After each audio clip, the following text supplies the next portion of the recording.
The exercise that is going to be completed is the depth jump to second box. This is a plyometric exercise. The starting position that needs to be maintained is one where you are standing upright with your feet shoulder width apart. You need to, whenever you complete the jump, maintain a half squat position on the second jump to the second box.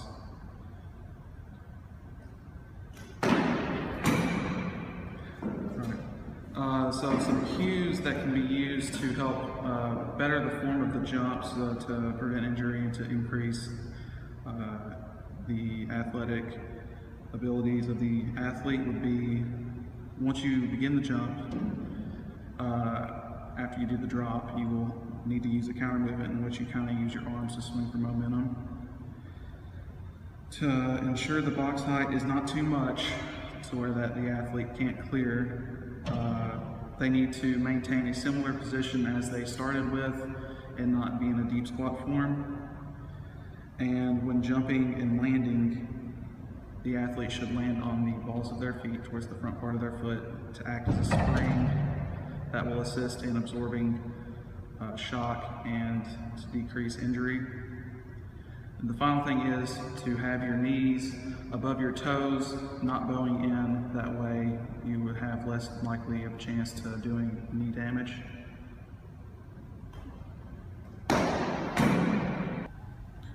The exercise that is being performed is the double leg vertical jump.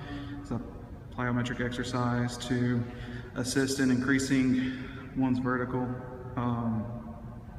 In the starting position, you need to be in an upright position with your feet shoulder width apart.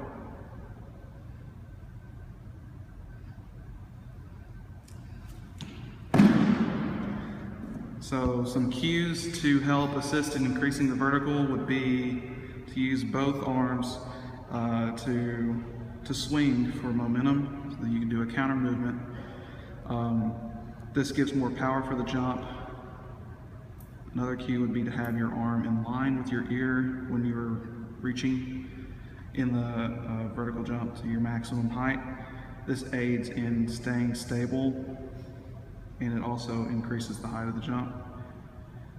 And a final cue would be when in the lowered position, before you actually take off, you shift your weight forward, and this allows the fluid motion for a better vertical using the balls of your feet, and then you land back that way to avoid any kind of shock, and it better disperses the force throughout the body. The next plyometric exercise that will be demonstrated is the power skip. This is used to help with explosive movement. In the starting position, you will lift one leg approximately 90 degrees to the hip with knee flexion.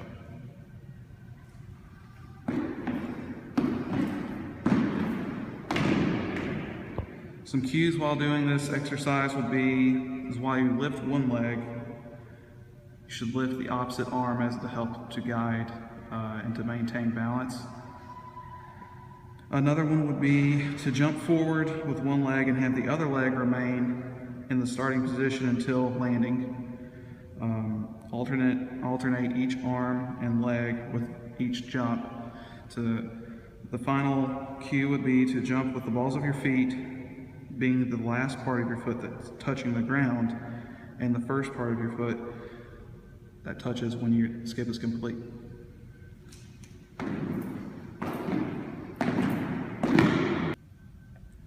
Another plyometric exercise that will be demonstrated is the two-handed overhead throw.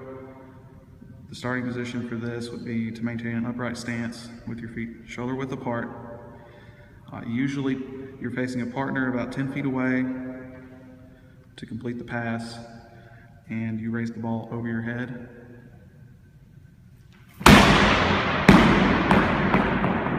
So some cues that can be used when completing this drill is to bring your arms as far back as possible to gain more power, to have them above your head.